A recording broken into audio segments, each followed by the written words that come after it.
9월 1일 금요일 상암동 클래스 시작합니다. 네, 오늘 중부지방은 대체로 맑겠지만 남부지방과 제주도는 가끔 비가 내리겠습니다. 남해안과 제주도는 시간당 30에서 60mm 꽤 강한 비가 올 수 있어서요. 피해 없도록 조심하셔야겠습니다. 기온은 어제와 비슷하겠습니다.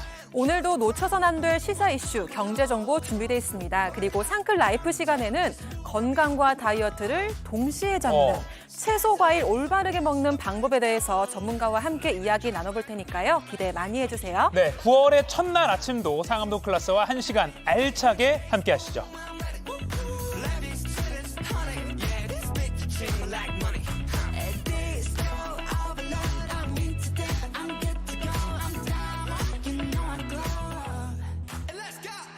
네, 생방송 상암동 클래스 유튜브 JTBC 뉴스 채널이나 네이버 뉴스 페이지에서도 실시간으로 함께 보실 수 있습니다. 자, 시사 이슈 정리해 보겠습니다. 도시락 이슈 이재승 기자, 김태인 기자 나왔습니다. 안녕하세요. 안녕하세요. 안녕하세요. 안녕하세요. 네, 9월의 첫날입니다. 네, 그렇습니다. 네, 오늘도 잘 부탁드립니다. 계속 잘 부탁드리겠습니다. 예. 네, 오늘도 꼭 알아야 할 소식들이 준비되어 있습니다. 이재승 기자, 9월 1일의 첫 번째 이슈 뭔가요? 네, 오늘 첫 번째는요. 찔렸는데 피의자입니다. 자, 누군가 자신을 흉기로 공격하길래 이걸 막았는데 오히려 상해를 가한 피의자가 됐습니다. 이후에 반전이 있는데 먼저 사건 영상부터 보시죠. 예. 한 남성이 다가오더니 다짜고짜 이 흉기를 휘두르면서 찌르죠. 네, 예리한 흉기에 급습을 당한 노란 옷 남성이 계속해서 자신을 찌르려 다가오는 상대방을 발로 걷어차고요. 예. 이 한 방의 흉기범은 바닥에 쓰러졌지만 여전히 손에 흉기를 쥔 상태였고요. 남성은 쓰러진 흉기범을 발로 누르고 결국 흉기를 빼앗았습니다. 이 영상 기억이 나는데 네네. 지난달에 제가 소개해드렸어요. 광크리 뉴스에서. 맞아요. 네. 이 찔린 남성이 반격을 한 게 사실 당시에 정당방위로 인정을 못 받아서 논란이 됐었잖아요. 맞습니다. 네. 당시 경찰이 이제 쌍방 폭행으로 보고 흉기를 빼앗은 지금 이 노란색 옷 남성도 상해 혐의를 적용해서 기소 의견으로 검찰에 송치를 했습니다. 네, 이 흉기에 찔린 노란 옷을 입은 남성이 편의점 주인인데요. 예. 편의점 앞에서 자고 있던 70대 남성을 깨우니까 잠시 후에 흉기를 가지고 와서 휘두른 겁니다. 편의점주의 이야기 들어보시죠.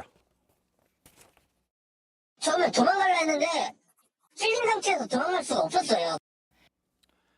아니, 네. 지금 흉기에 찔린 부위 사진인데 예. 이 허벅지를 찔렸고 이후에 상대방을 제압을 했습니다. 근데 네. 만약에 제압을 못했으면 더 크게 다쳤을 수도 있었을 것 같아요. 네, 그렇죠. 지금 저런 상황에서 상해 피의자로 지금 찔린 사람이죠. 찔린 사람이 상해 피의자로 경찰 조사까지 받게 돼서 편의점주 입장에서는 정말 억울했을 그런 상황인데요. 형사소송법상 정당방위는 소극적 방어에 초점이 맞춰져 있습니다. 때문에 먼저 공격하거나 필요 이상의 방어를 해서는 안 되는 걸로 해석이 되고 있습니다. 예. 자, 그런데 반전이 있었습니다. 다행인 건 경찰에서 검찰로 넘어오면서 정당방위로 인정을 받은 겁니다. 이 검찰은 편의점주 A씨가 취객을 제압하기 위해 가슴을 밟은 것으로 보이고 흉기를 뺐고 추가 행위를 하지 않은 걸 종합해서 정당방위가 성립된다라고 설명을 했습니다. 네. 편의점주 이야기 더 들어보시죠. 정당방위를 이렇게 어렵게 얻어내는 건 너무 힘들다고 봅니다. 목숨 위협받는 상황에서 대응했다고 처벌받는 일이 당연히 없었으면 좋겠어요. 네, 피해자가 오히려 폭행 피의자가 되면서 논란이 컸었는데 아무튼 검찰이 뒤늦게라도 정당방위를 인정해서 다행이다 이런 의견이 많습니다. 근데 네. 먼저 흉기로 다리를 찌른 그러니까요. 거잖아요. 노란 옷 남성이. 네, 근데 다친 상태에서 제대로 도망치기도 어려우니까 당연히 방어를 해야죠. 제 몸 네. 제가 지켜야 되는데. 근데 애초에 정당방위로 인정받기가 쉽지 않았다는 것 자체가 사실 납득이 안 된다 이런 의견도 많더라고요. 예. 네. 이 검찰은 이제 흉기를 먼저 휘두른 취객을 결국은 이제 특수상해 혐의로 기소를 했습니다. 네. 이번에 그 정당방위를 인정받은 건 무엇보다도 흉기를 뺏은 뒤에 그 추가적인 폭행이 이루어지지 않았다는 점, 이게 참작이 됐습니다. 네, 그리고 정당방위에 대한 모호한 법 조항도 문제다라는 지적이 있는데요. 네. 검찰은 앞으로 쌍방 폭력이라도 선제적인 폭력에 대항해서 어쩔 수 없이 방어한 거라면 이 시민위원회 등의 의견 수렴을 거쳐서 정당방위 여부를 판단하겠다고 밝혔습니다. 네. 네, 다음 이슈 전해주시죠. 네, 다음은요. 어딜 도망가입니다. 훔친 차를 몰고 달아나려던 차량 절도범들을 막아선 것은 다름 아닌 화물차였습니다. 오. 영상으로 보시죠. 네. 자, 멈춰선 흰색 경차 옆으로 경찰관이 다가가죠. 또 운전석 창문을 또 다른 경찰관이 와서 두드려 보는데 반응이 없습니다. 네네. 자, 그런데 이 시점 신호가 바뀌는 그 순간에 갑자기 차가 출발하려고 하는데요. 자, 경찰이 3단봉을 내리치며 막아보지만 경찰관을 치고 달아나려던 이 차량 어이구. 갑작스럽게 막아선 화물차에 부딪힌 뒤에야 멈춰 섭니다. 아. 자, 당시 현장에 출동한 경찰관 이야기 들어보시죠. 하차를 하라는 요구를 수차례 했는데도 불구하고 아무런 반응 없이 차량을 움직이면서 지속적으로 도주를 시도를 했고 네. 굉장히 급박한 상황이었던 것 같은데 네. 화물차가 안 막아섰으면 경찰관들을 치고 그대로 달아났을 수도 있었을 것 그러니까요. 같아요. 네, 그렇습니다. 경찰이 3단봉까지 꺼내들면서 몸을 날려서 막아보려고 했지만 쉽지 않았습니다. 당시 상황 조금 더 들어보시죠. 3단봉을 이용해서 시야를 다 차단하고 이제 신분이 좀 도와주셔서 이제 도주로가 차단되니까 이제 그때서야 이제 차에서 하차하면서 자신들의 범행을 자진으로 시인했습니다. 네. 그러니까 지금 이제 보는 장면입니다. 그 파란색 네. 저 화물차가 네.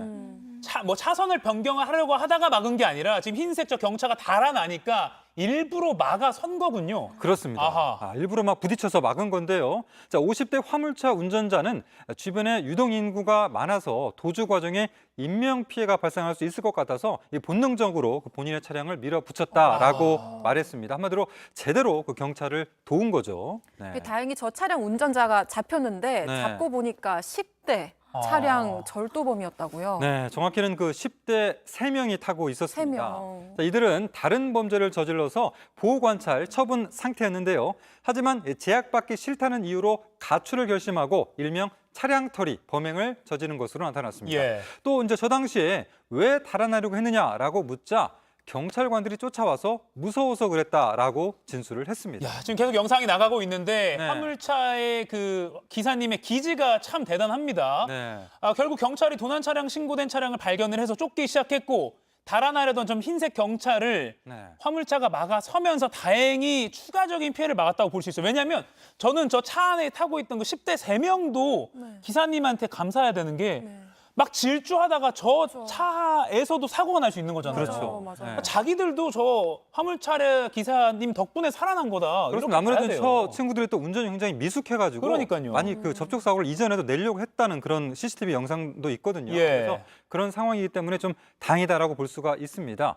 자, 경찰은 차를 훔치고 운전한 이 중학생을 구속을 하고요. 나머지 옆에 타고 있던 2명은 불구속으로 입건을 했습니다. 또 화물차 운전자에게는 포상금과 감사패를 수여하기로 했습니다. 중학생이라고요? 그 중학생 저기 화물차 운전자님한테 가가지고 감사하다고 인사드려야 돼요. 근데 더 그분이- 큰 사고를 안 낼 수가 있어서 본인들도. 그렇죠. 어떻게 보면 이제 아버지 뻘이 될 수 있는데 50대 운전자셨거든요. 근데 정말 감사하는 마음 정말 가져야 되겠습니다. 자신의 차가 부서지는 걸 마다하지 않고 차량을 막아선 그 화물차 운전자 분명히 정말 칭찬 받으셔야 마땅한 일이고요. 무엇보다 인명피해가 없어서 또 경찰분들도 다치지 않아서 정말 다행입니다. 네. 다음 이슈 전해주시죠. 네, 다음은요. 사라진 1등석입니다. 자, 그룹 걸스데이 출신 배우 해리가 외국 항공사로부터 부당한 대우를 당했다고 폭로를 했습니다. 예. 자, 많은 사람들이 나도 비슷한 경험이 있다라면서 공감을 했는데요. 바로 보시죠. 자, 해리 씨가 어제 소셜미디어에 올린 글입니다. 한 달 반 전에 예약하고 좌석까지 미리 지정을 했는데 퍼스트 클래스 좌석이 없다고 이코노미로 다운그레이드 됐다라고 밝혔습니다. 그러면서 환불도 못 해주고 자리가 마음에 안 들면 다음 비행기 타고 가라는 황당한 그런 항공사다라고 얘기를 했는데요. 심지어 2자리를 예약했는데 어떻게 둘 다 다운그레이드가 될 수가 있나라고도 밝혔습니다. 좌석까지 미리 정했는데 강제로 이코노미로 낮춘 데다가 환불도 못 해준다. 자리가 마음에 안 들면 그냥 다음 비행기 타고 가라. 이게 말이 되는 건가요? 그렇죠. 근데 비행기를 탄다는 게 결국에는 해외에서 여행이나 뭐 여러 가지 일정을 소화하려고 타는 거잖아요. 그렇죠. 이게 마냥 다른 항공편을 기다리는 건 사실 쉽지가 않지 쉽지 않을까요? 않죠. 네. 항공사 아까 대답이 타려면 타고 말면 말아 뭐 거의 이런 식인데 그렇죠. 1등급이랑 이코노미석 가격 차이도 상당히 나고요. 네. 대체 어느 항공사입니까? 네, 이 항공사 네. 해리가 글을 쓴 그 배경에 비행기 티켓 사진이 살짝 보이는데 예, 예. 자, 이걸로 볼 때 미국 델타 항공인 것으로 드러났습니다. 지금 예. 살짝 보이시죠? 자, 해당 항공편을 보니까 미국 LA에서 뉴욕으로 가는 비행기인데 이코노미 좌석과 퍼스트 클래스 좌석 금액은 2배에서 3배가량 차이가 났습니다. 자, 좌석 2개를 강제로 다운그레이드 당했기 때문에 피해액은 106만 원에서 최대 448만 원가량 발생할 것으로 추정이 됩니다. 근데 이 델타 항공이 악명이 높다고도 또 알려져 있는데 네, 사실 네. 저도 예전에 피해를 입은 적이 있어요. 아, 그래요? 저런 피해는 아닌데 네. 제가 안에서 여권을 두고 내렸는데 분명히 그 안에 두고 내렸는데 안 주는 거예요, 계속. 그래서 여행을 갔다가 한 6시간을 공항에 잡혀 있었던 적이 있었거든요. 그래서 저도 좀 태인 기자의 잘못도 있는 것 같아요. 아, 근데 분명히 있는데 안 주고 줄 수 없다. 그러니까 뭐 찾아봐서 시간이 좀 걸리더라도 찾아주겠다가 아니고 네, 줄 수 절대 줄 없다는 수 건 또 없다. 뭡니까? 근데 저 약간 여행 계획이었잖아요. 항공사의 그 친절함과는 다른 분위기예요, 확실히. 네, 그죠? 확실히 예. 지금도 저렇게 느껴져요. 근데 이번과 좀 비슷한 갑질 논란이나 뭐 인종차별 이렇게 어. 여러 차례 문제들이 있었잖아요. 네, 그렇습니다. 맞아요. 자, 물론 뭐 어떤 분은 델타 항공을 싸고 또 괜찮게 이용했다라고 하는 분도 있습니다. 자, 그러나 심심치 않게 승객에 대한 횡포로 무리를 빚어왔습니다. 특히나 인종차별에 대한 문제가 자주 불거졌는데요. 자, 한인 일가족에게 모욕적인 언행을 하고 탑승을 거부한 일이 있었고요. 또 응급 환자를 도우려 한 흑인 의사를 제지한 일도 있었습니다. 또 한인 여성 직원들에게 근무 중에 한국말을 쓴다는 이유로 해고한 일 등이 언론에 알려지며 문매를 맞기도 했습니다. 이 정도면 알려지지 않고 그냥 넘어간 일들도 횡포도 많을 것 같아요. 예. 델타 항공은 이번 사건에 대해 어떤 입장을 밝혔나요? 네, 이 델타 항공 측은 사건에 대해 관련 부서에 전달을 했다 하면서 현재로서는 답할 수 있는 내용이 없다. 뭐 이러한 입장입니다. 답할 수 있는 내용이 없다네요. 지금 이렇게 소비자들의 불만이 많이 나오고 있는데. 네. 근데 이게 오버부킹이라는 그 항공사의 관행 때문이잖아요, 일단은. 네, 그렇습니다. 그 오버부킹, 초과 예약이라고 하죠. 예. 취소할 경우를 대비해서 정해진 좌석수보다 더 많이 표를 판매하는 겁니다. 항공사 대부분이 이런 관행이 있는데 과도하게 많이 판매하는 경우가 문제입니다. 델타 항공이 그런 편인 것으로 알려져 있고요. 예. 예측과 달리 취소표가 하나도 안 나오면 결국은 정상적으로 표를 산 고객 중에 누군가는 비행기를 못 타게 되는 겁니다. 근데 그렇게 누군가 못하게 되면 뭐 좌석 등급을 올려주면서 아 죄송한데 저희가 그쵸. 오버부킹이 돼서 네. 다음 네. 편에 좀 탑승을 부탁드립니다. 그 대신 저희가 등급을 올려드릴게요. 그렇죠. 뭐 이렇게 하거나 이런 보상 혜택을 주는 곳이 있는 게 대부분이라고 저는 알고 있는데 네. 그냥 이번 경우처럼 자리 없으니까 못한다. 그냥 다음 비행기 뭐 알아서 고객이 그러니까요. 해라. 이게 이런 뭡니까? 거잖아요. 자, 항공사마다 이 오버부킹은 드물지 않은데 예. 보상이나 처리에 있어서 항공사마다 대응이 좀 천차만별입니다. 예. 게다가 델타 항공의 경우 오버부킹 피해를 본 승객을 설득하는 과정에서 특히 아시안계 손님들에게 모욕적인 언행을 하는 등 인종차별 논란도 몇 차례 있었습니다. 그 10월 2일이 이제 임시 공휴일로 지정이 되면서 네. 그 추석 연휴가 최대 6일 동안으로 이렇게 연휴가 이어지게 네. 됩니다. 그때 해외여행 수요가 폭증한다고 뭐 어제 이미 뭐 여행사들마다 전화가 막 그렇죠. 많이 왔다고 하는데 델타 항공이 이번 사안에 대해서 어떻게 우리 국내 소비자들한테 대응을 할지 좀 잘 지켜보도록 하겠습니다. 이지승 기자 잘 들었고요. 이어서 지금 이 시각 모바일에서 가장 화제가 되고 있는 소식 정리해 드리겠습니다. 김태현 기자 전해주세요. 네, 누리꾼들의 이목을 끈 그 소식 상크리 뽑은 광크리 뉴스입니다. 처음 전해드릴 소식은 승강기 고장인데 9층까지 오세요입니다. 어허, 제목만 어허. 봐도 어떤 내용인지 짐작이 가죠. 관련 녹음 파일이 있습니다. 함께 들어보시죠. 아, 예, 이게 애들 고장이네요. 그러세요? 예, 그 조금만 걸어 내려오세요. 9층으로 올라가 주세요. 아, 9층까지 내가 다른 데도 배달 가야 되는데 걸어서 거기까지 언제 가요? 9층으로 올라가 주세요. 들어보니까 지금 배달 기사님이 배달 갈 곳이 건물 9층인데 승강기가 고장이 났으니까 9층까지 못 간다. 좀 고객님 좀 내려와 달라. 뭐 이런 상황인 거네요. 네, 맞습니다. 뒤에 조금 더 있는데요. 이게 창과 방패의 싸움입니다. 마저 들어보시죠. 예. 나 이거 갖다 반납할 거니까 알아서 하세요. 무슨 애들 고장인데 올라오라 무조건. 그럼 저 신고할게요. 애들가 고장인데 그걸 알면서 일부러 시킨 게 이상한 거 아니에요? 그럼 좀 내려와 이거 주셔야지. 몰랐는데요? 몰랐다고요. 근데 무조건 올라오라는 게 말이 돼요? 네, 제 말이 돼요. 그게 대답이죠? 예전에 한 아파트 승강기가 고장나서 29층까지 올라갔던 배달기사 논란이 있었잖아요. 그게 생각이 납니다. 이번에는 9층이긴 하지만 9층도 사실 진짜 힘들잖아요. 올라가는 게. 네, 그러니까 이제 뭐 배달 기사가 먼저 조금만 걸어 내려와 달라고 좀 정중하게 얘기를 한 것 같은데 또 이제 또 이 손님 입장에서는 또 올라와 달라고 이제 요구를 하는 거고 서로 좀 배려했으면 좀 문제가 없었을 것 같은데 맞아요. 어떻습니까? 네, 이 녹음 파일을 올린 글쓴이는 같이 일하는 연세 있는 배달기사가 겪은 일이라고 설명을 했습니다. 네. 배달기사의 말투가 이렇게 막 친절하지는 않아요. 좀 불친절한 부분도 있긴 했지만 네. 다짜고짜 신고한다면서 무조건 가지고 올라러 가는 건 아니지 않냐라고 전했습니다.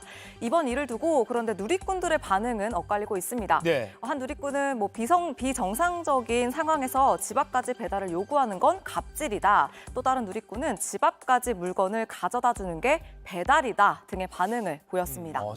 태희 기자 말대로 창과 방패의 싸움인데 고객의 갑질인지 아니면 타당한 요구인 건지 지금 시청자 여러분들은 어떻게 생각하시는지도 궁금합니다. 배달업체들이 이 문제와 관련해서 조금 뭐 매뉴얼을 만들어 보는 건 어떨까 싶기도 하고요.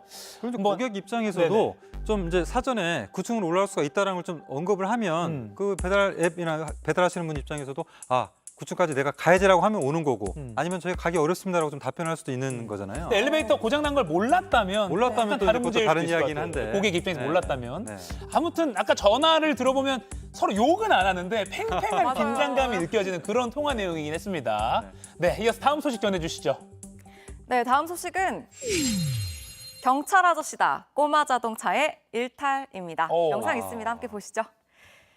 빌라 앞 길가에 꼬마 전동차가 나타났습니다. 하얀색 귀여워. 오픈카예요. 멀리서부터 와. 시선을 사로잡는데요. 시속 한 3km 정도로 달리고 있는 것 같이 보입니다. 네, 과속은 다행히 안 한 것 같고요. 천천히 일단 드라이브를 즐기고 있네. 일어나면 안 되는데. 네. 일단 전반적으로 보시면 저 여유 있는 느낌이 저보다 좀 운전을 좀 잘하는 것 같다. 뭐 이런 네. 생각도 좀 드네요. 살짝 좀 위험해 보인다 싶기도 해요. 네네네. 맞습니다. 주변에 큰 차들이 부모가 많아서. 이웃하고 이야기 나누는 사이에 이렇게 나온 건데요. 지금 어딘가로 막 향하고 있죠. 예. 막 코너를 돌았어요. 골목을 벗어나고 코너를 돌았는데 이 아이 시선에 경찰관이 지금 들어왔습니다. 해맑게 막 반갑게 경찰관한테 다가가고 있어요.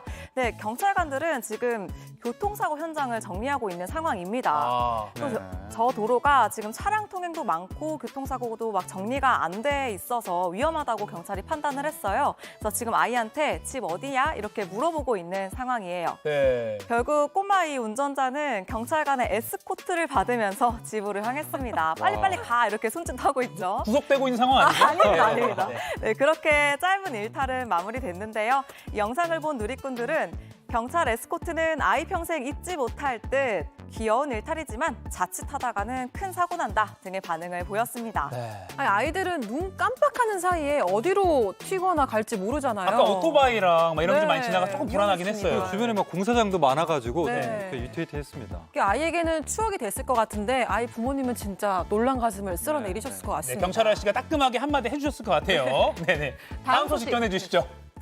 네, 마지막 소식은 판다 보호소 학대 푸바오도 그곳으로입니다. 어허. 사람들의 사랑을 한 몸에 받고 있는 판다 푸바오, 내년이면 중국으로 돌아가야 하는데요. 그런데 중국의 한 판다 보호소에서 학대 논란이 불거져서 논란이 되고 있습니다. 나물 아래에 앉아있는 판다 머리로 지금 대나무가 떨어졌어요. 꽤 세게 떨어졌는데요. 어머. 그런데 대나무가 아이고. 부러져서 떨어진 게 아니라 울타리 밖에 있던 사육사가 던진 거라고 합니다. 지금 보셨죠? 그러니까 자연적으로 나무가 떨어진 게 아니라 사육사가 일부러 던진 거라고요? 네, 지금 보면은 영상 속 판다는 태국에서 태어난 린빙인데요. 예. 사육사가 이 판다에게 폭력적인 방법으로 먹이를 준다는 주장이 제기됐습니다. 또 다른 사진도 있습니다. 이 사진을 보면 아이고. 뼈가 드러날 정도로 판다가 말라 있어요. 이 포동포동한 몸이랑 윤기 나는 털이 판다의 매력인데 이 판다는 잘 먹지 못한 건지 상태가 좋아 보이지 않습니다. 그러네요. 앞선 영상과 함께 이 사진을 올린 중국의 전문 판다 유튜브 채널 운영자는 중국 쓰촨성에 있는 비평사 판다 기지에서 학대가 벌어지고 있다 라고 주장을 하고 있습니다. 네, 뭐 저 영상과 이 사진만 봤을 때는 학대 논란이 좀 충분히 있을 것 같다라는 생각도 듭니다. 자, 우리 그 푸바오 있잖아요. 갑자기 그 노래 2AM의 죽어도 못 보내 막 이렇게 떠오르는데 아 정말 못 보내겠어요. 어떡합니까? 그러니까요. 네, 푸바오가 어디로 가게 될지 아직은 확실하게 정해진 건 없지만 일각에서는 이 보호소에 푸바오가 머물게 될 수도 있다라는 주장도 나왔는데요. 또 해당 판다 보호소에서는 푸바오의 엄마인 아이바오죠. 이 아이바오를 학대한 혐의를 받고 있는 사육사가 일하고 있다는 말도 나오고 있습니다. 누리꾼들은 저런 곳에 푸바오를 보낼 수 없다. 한국 태생인이 한국에서 살게 하자 등의 반응을 보였는데요. 한편 푸바오를 보호하고 있는 에버랜드 측은 푸바오가 중국에서 머물 곳은 아직 정해지지 않았고 학대 논란이 있는 곳으로 갈 가능성은 매우 낮다라는 입장을 밝혔습니다. 지금까지 상크리 뽑은 광크리 뉴스였습니다.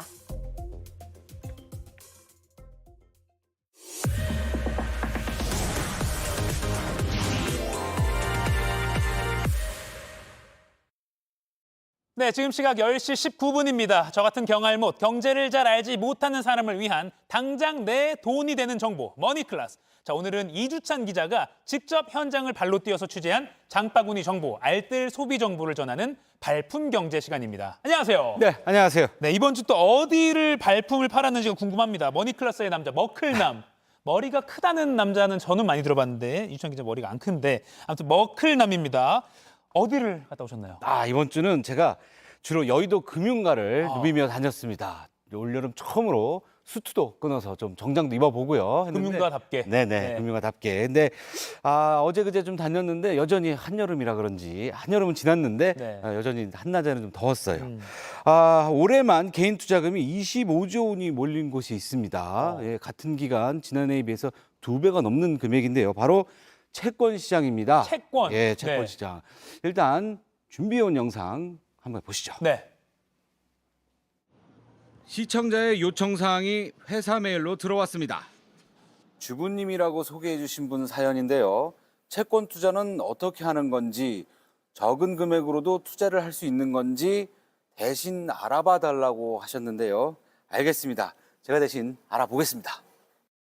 퇴근길 도서관에 들렀습니다.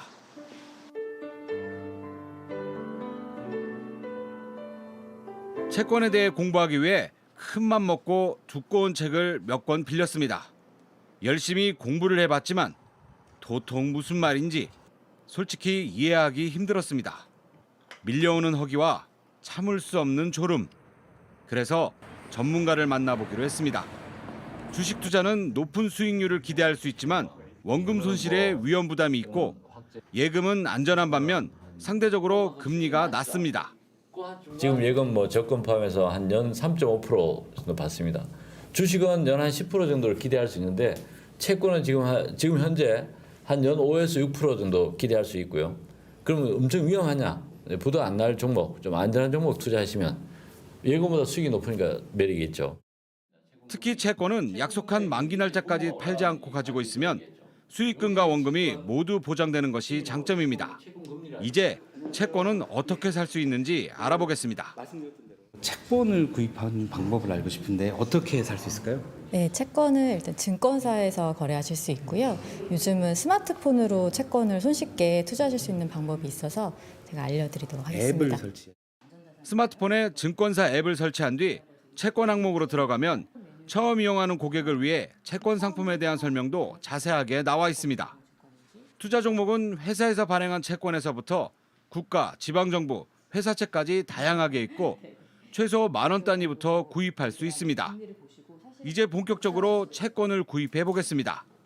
원금은 1년 175일 뒤에 돌려받을 수 있고 이자는 연 5.86%를 주는 상품을 골라봤습니다. 회사에서 발행하는 채권은 이자를 3개월마다 줍니다. 매번 받는 이자와 최종 얻게 될 수익금, 내야 하는 세금까지 계산해서 모두 얼마를 받을 수 있는지 한 번에 확인할 수 있습니다. 100만 원 정도 오늘 이 채권을 샀을 때의 현금 흐름과 수익률을 보실 수가 있으세요. 세해 전의 개념이고요. 뒤에 실제로 투자했을 때 나오는 수익률, 세후 수익률로 두 개를 다 이제 비교해서 보실 수가 있으세요. 채권은 이자 소득세를 내기 때문에 스마트폰 사용이 아무리 보편화됐다고 해도 여전히 쉽지 않은 사람들도 있습니다.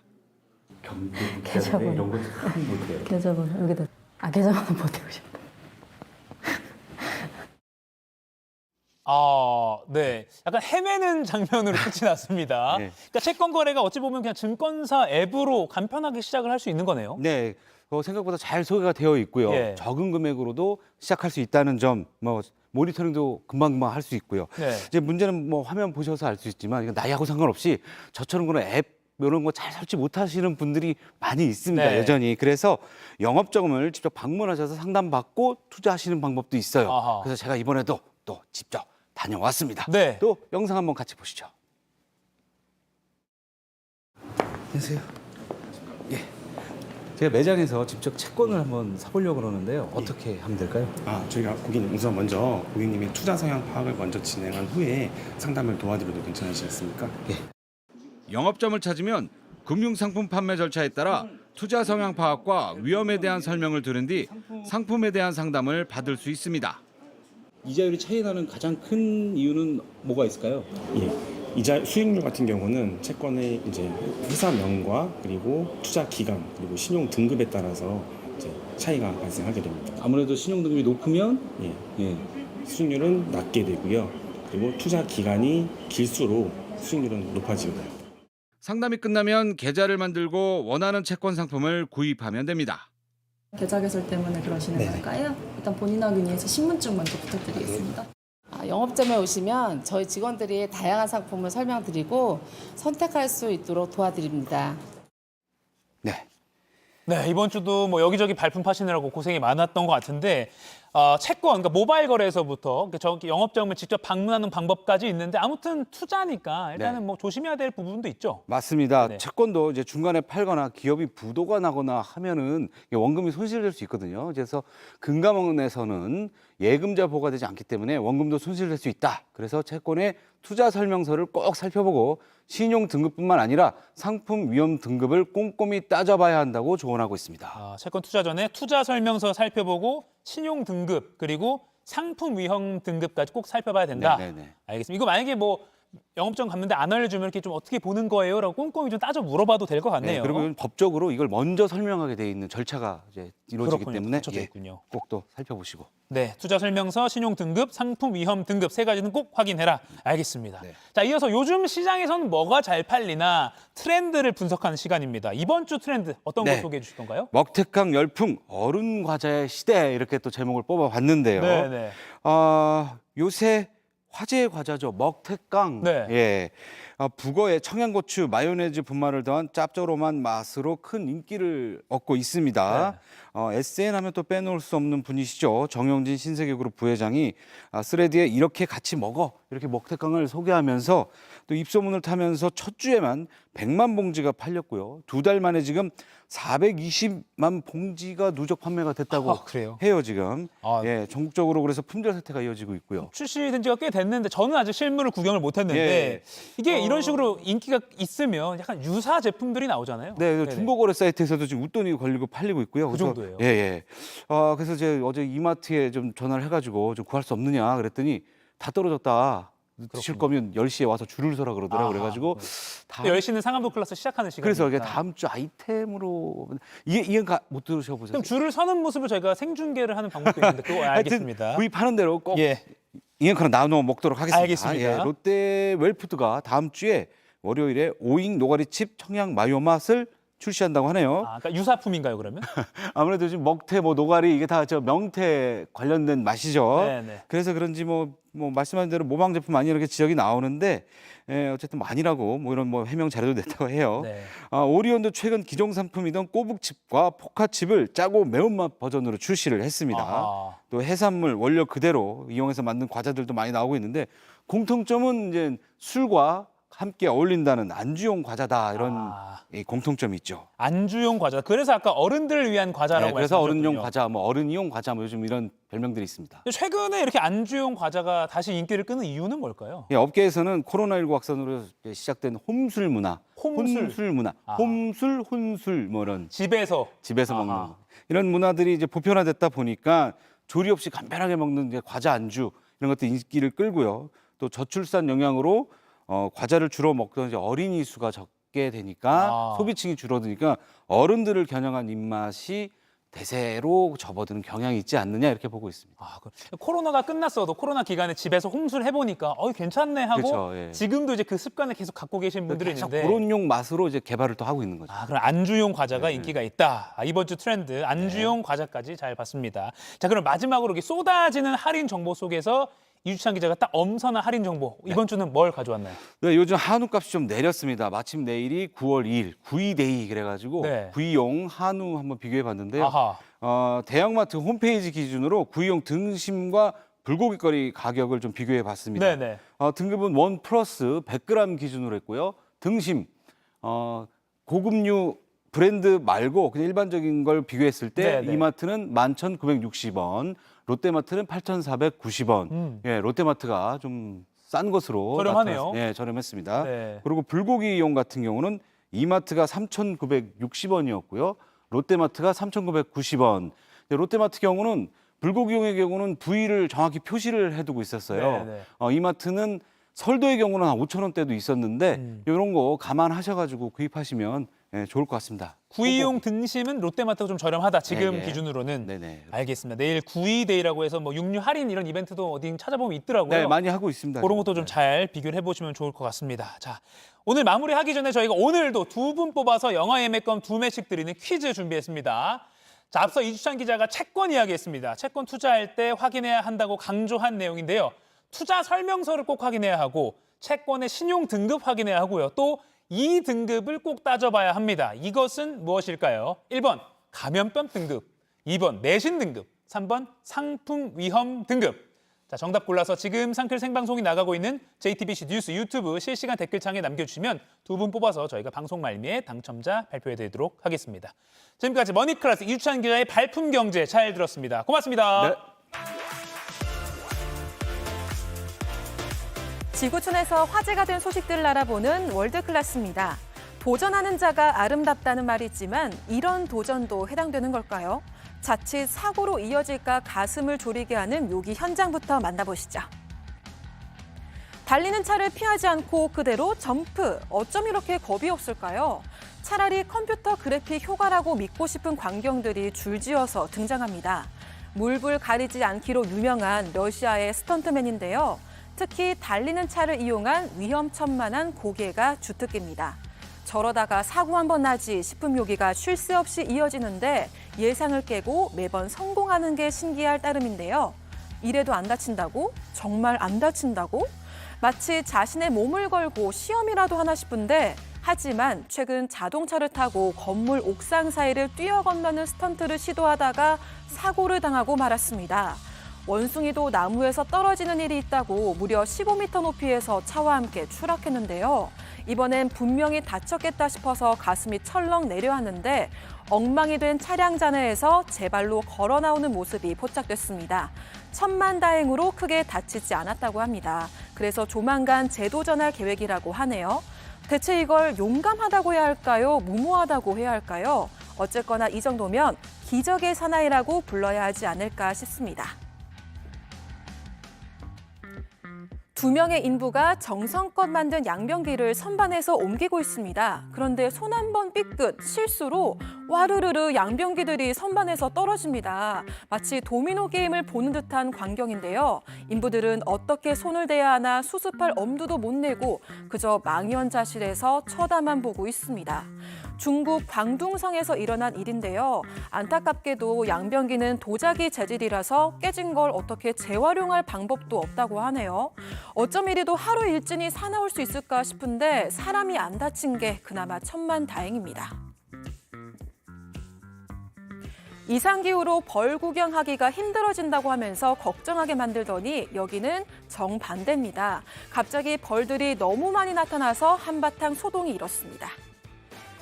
캐나다 온타리오주 토론토 인근에 있는 고속도로입니다. 경찰이 돌아다니고 분위기가 어수선한 게 뭔가 큰 사고라도 났나 싶은데요. 황당하게도 벌 500만 마리가 도로를 뒤덮었습니다.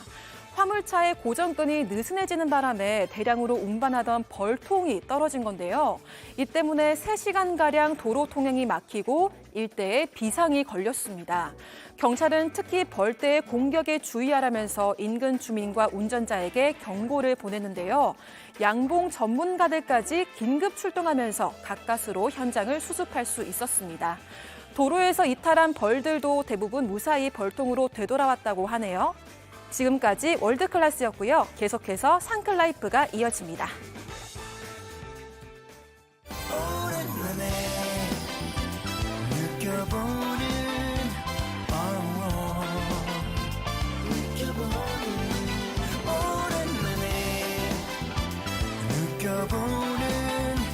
이런 기분 내게 들려오는 듯한 그 얘기들이 좋은 걸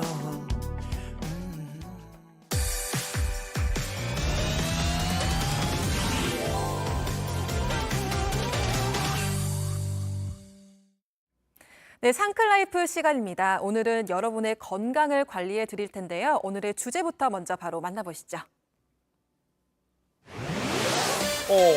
내 몸 살리는 7대3의 법칙, 기적의 채소 과일식. 네, 건강한 음식만큼 우리 몸을 이롭게 하는 건 없겠죠. 특히 채소와 과일이 풍부한 식단은 암, 실험관 질환 같은 무서운 병에 걸릴 위험을 낮추는 데 도움을 준다고 잘 알려져 있습니다. 예. 오늘은 그래서 제대로 채소, 과일식하는 법을 조승우 한의학사와 함께 알아보겠습니다. 어서 오세요. 어서 오십시오. 안녕하세요, 조승우입니다. 제가 좋아하는 배우가 조승우 배우인데 또 한약사님도 네. 조승우 같은 동명이시네요. 네. 알겠습니다. 그 작년에 우리 한약사님이 내신 책이 채소 과일식이라는 그 책인데 이게 뭐 오랜 시간 베스트셀러 건강 분야에 올라와 있더라고요. 네. 한약 그 전문 약국이라고 하죠. 한약국이라고 하죠. 예. 여기도 이제 운영하고 계시고 한데 이제 채소 과일식 전도사라고도 불립니다. 그렇게 좀 강조하시는 그런 계기가 있을까요? 네, 제가 처음부터 한약사가 꿈은 아니었고요. 예. 첫 전공은 경영학을 전공해서 예. 이제 직장 생활은 은행을 들어갔어요. 네. 근데 한 돈을 좀 만지다 보니까 저 역시 돈 욕심이 나더라고요. 예. 그래서 나와서 커피 사업을 시작을 했습니다.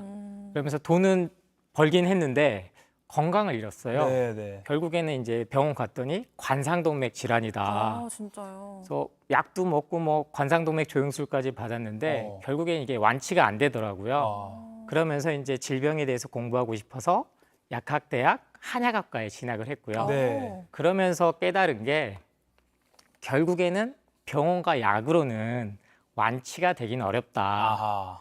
결국엔 그럼 뭐냐? 살아있는 음식을 먹으면 살고 죽은 음식을 먹으면 아프는구나. 아하. 이걸 깨달은 이후에 한약 대신에 채소 과일식을 전도하기 시작하고 있습니다. 몸소 체험한 바를 그대로 이제 사람들한테 전해준다. 이렇게 보면 되겠네요. 아하. 근데 저도 채소와 과일이 사실 몸에 좋다는 건 알고는 있지만 그렇죠. 근데 의식적으로 신경을 써서 매일매일 챙겨 먹지는 않거든요. 이렇게 강력하게 채소 과일식을 해야 한다 이렇게 주장하시는 이유는 뭘까요? 제가 지금은 체중이 177cm에 62kg인데 되게 슬림하세요. 네, 80kg까지도 나갔어요. 진짜요? 네. 그때는 제가 돈가스, 뭐 짜장면, 뭐 탕수육. 네, 제가 좋아하는 음식 방금 나왔던 과자들 달고 짠 것들을 달고 살았거든요. 예. 결국엔 우리 인간이 원래 먹어왔던 게 뭔지를 깨달으시면 돼요. 그러니까 살아있는, 즉 핵심은 효소. 효소. 네, 효소가 중요하다는 거 이제 많이 아시잖아요. 네. 이건 가열을 하면 다 파괴가 되는데 아하. 채소 과일식에는 이게 살아있기 때문에 이걸 먹었을 때 우리 인간이 갖고 있는 자연 치유력, 그걸 저는 림프 시스템의 핵심이다 이렇게 말씀을 드리거든요. 네. 이게 살아나기 때문에 채소 과일식이 주식이 돼야 된다. 그렇게 설명드리고 있습니다.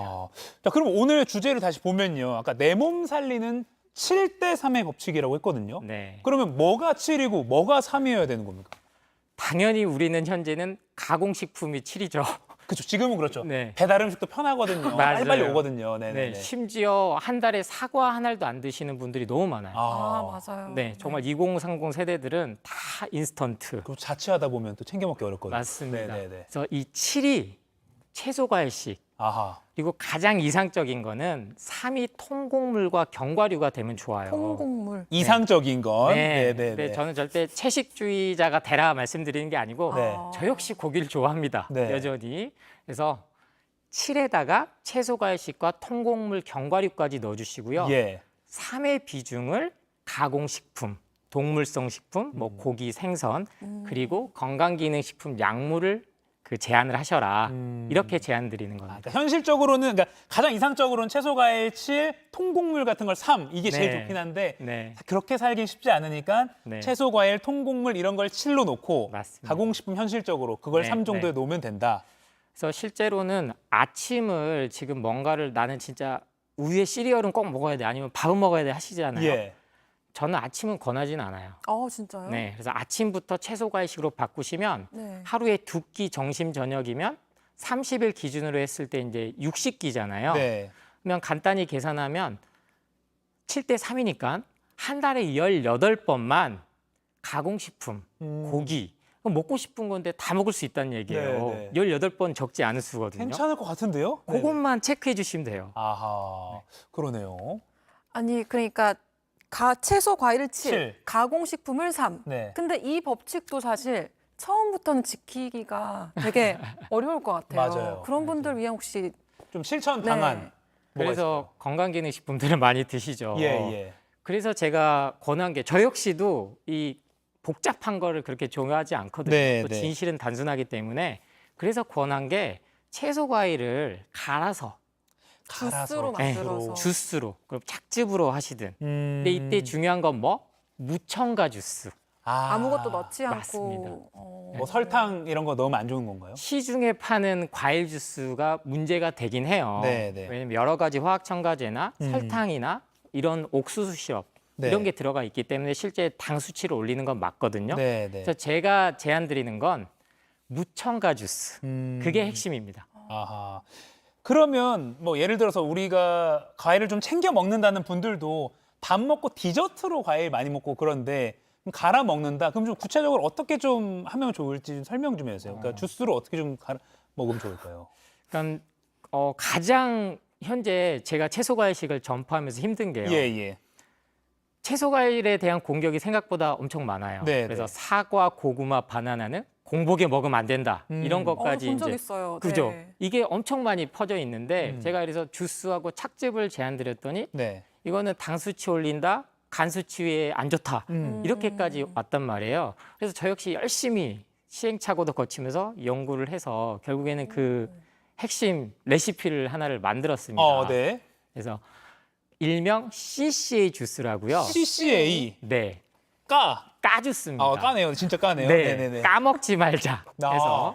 그래서 뭐 ABC 주스는 기존에 있었잖아요. 네네. 근데 그거보다 더 포만감을 줄 수 있는 게 뭐가 있을까? 왜냐하면 주스나 뭐 드시면 가장 하시는 게 배고프다 금방. 그래서 이 포만감을 줄 수 있는 걸 넣어서 넣는데 네. 첫 번째가 캐럿, 캐럿. 당근, 네. 그다음이 캐비지, 양배추, 예. 마지막이 애플, 사과. 지금 그림이 나가고 있습니다. 네, 맞습니다. 그래서 당근은 보통 손바닥만한 크기 1개랑요. 예. 양배추는 일반적인 크기의 4분의 1. 예. 엄청 큰 거 4분의 1 넣으시면 매워요. 그리고 중가 정도의 사과 2개를 넣어서 갈 때는 이제 거꾸로 넣으시면 되고 예. 착즙할 땐 순서대로 넣으시면 이제 맛있게 드실 수 있습니다. 네. 그리고 저희가 이제 선생님께서 설명해 주신 또 다른 영상을 하나 준비했는데 여기 이제 바나나가 하나가 추가됐더라고요. 네네. 바나나를 곁들여 먹는 것까지도 괜찮나요? 네, 본인 기호에 맞춰서 예. 저는 가장 기본적으로 3가지를 챙겨 드시면 좋다 말씀드린 거고 예. 여기에 나는 바나나 넣고 싶다 아니면 토마토 넣고 싶다 키위를 넣고 싶다 그렇게 그날 냉장고에 있는 그 냉파를 하시면 됩니다. 냉장고 파먹기. 네. 지금 보는 것처럼 껍질은 되도록 사과 껍질 같은 거는 그냥 세척을 깨끗이 하고 안 깎는 게 좋은 거죠, 갈아 먹을 때. 통째로 넣으셔야 됩니다. 씨까지. 사과 씨를 나는 꼭 좀 먹기 싫어 하신 분은 예. 심은 제거하고 넣으셔도 되는데요. 네네. 착즙하실 때는 통째로 넣으셔도 돼요. 그래요? 우리 아까 까주스 그 그래픽 다시 한 번만 좀 보여주시겠습니까? 당근과 양배추 4분의 1 그리고 사과 2개인데 요게 그러니까 한 끼 대용이라는 거죠. 뭐 예를 들어 아침 식사 대용으로 이걸 먹으면 되는 건가요? 이렇게 갈면 보통 1.5리터 정도가 평균 나와요. 아, 많이 나오네요. 네, 근데 이때도 당연히 물은 안 들어갑니다. 요 비율로만 넣으면 1.5리터가 나오는데 네. 한 번에 드실 필요는 없고 착즙이나 갈아서 하루에 2번 정도에 예. 나눠서 드시기를 권합니다. 아, 이렇게 한번 아까 그 양대로 갈아서 네. 그러면 가지고 다니면서 출근할 때 편하게 아침에 맞을 수 있을 먹고 것 같아요. 점심에 네. 먹어도 될 것 같고 뭐 맞습니다. 그렇게 할 수 있겠네요. 요 네. 까주스 CCA입니다. 까먹지 말라고 까주스이기도 하고요. 당근과 양배추, 사과 앞글자를 따서 까주스입니다. 근데 저 아침에 사과를 먹은 적이 있는데 그날 오전에 속이 너무 쓰리더라고요. 맞아요. 네, 그래서 이렇게 뭐 아침에 과일을 먹으면 속이 쓰리다, 불편하다라고 하시는 분들에게는 어떻게 해야 될까요? 맞아요. 이제 사과의 그 구연산이라는 성분 때문에 그게 많이 있는데 실은 사과는 잘못이 없어요. 아, 전날 분명히 뭔가 가공식품을 드셨을 거예요. 제가 치킨을 먹었나 봐요. 맞아요. 보통 치맥 드시고 아침에 과일 드시면요. 속이 그렇게 쓰리거든요. 아, 진짜요? 네. 왜냐하면 살아있는 효소가 들어와서 자극을 주기 때문에 그래요. 네. 그래서 이 부분 때문에 많이들 나는 사과에 알러지가 있나? 먹으면 안 되나? 저도 그렇게 이렇게까지. 생각했어요. 네. 절대 그런 체질은 없습니다. 그랬으면 사과는 진작에 우리 주위에서 사라졌어야 돼요. 네, 네. 인간을 공격하니까. 네. 그렇기 때문에 내 현재 위장 상태가 가공식품 때문에 길들여져 있구나. 맞아요. 그거가 깨워지는구나 생각하시고 우선 그러신 분들은 바나나로 먼저 시작하시면 좋아요. 바나나. 네, 그럼 훨씬 더 속이 편하거든요. 그래서 앞선 영상에도 까주스에 이제 바나나가 곁들여진 거죠. 네, 아, 그렇군요.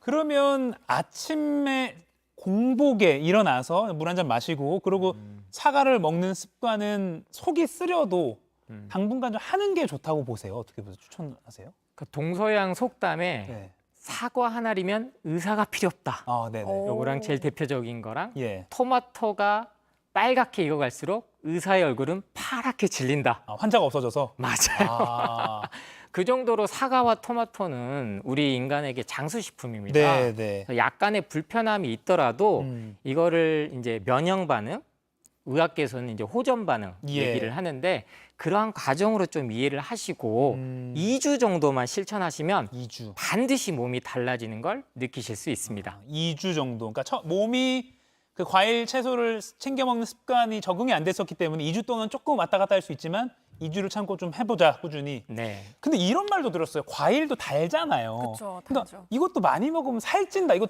과일도 당이라서. 네. 그런 말에는 어떻게 또 말씀해 주시겠습니까? 과일이 가장 공격받기 쉬웠던 게 네. 과당. 네. 과당. 네. 단 성분이죠. 쉽게 설명드리면. 네, 네. 저는 복잡한 용어 쓰는 걸 별로 안 좋아해서 네. 과당은 설탕이 아니에요. 그리고 핵심은 과일에는 모든 비타민, 무기질, 미네랄이 같이 들어 있습니다. 우리가 많이 듣는 뭐 베타카로틴, 뭐 루테인, 오메가3, 비타민 C 이런 것들이 네. 건강기능식품 영양제가 아니고 과일에서 갖고 온 거예요. 항산화 성분들.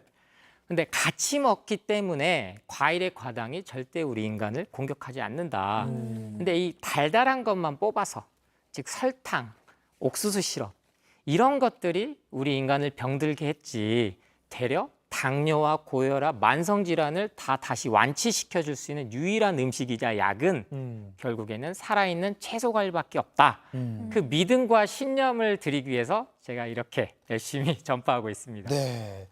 자, 그러면 아까 까주스를 대표적으로 설명해 주셨습니다.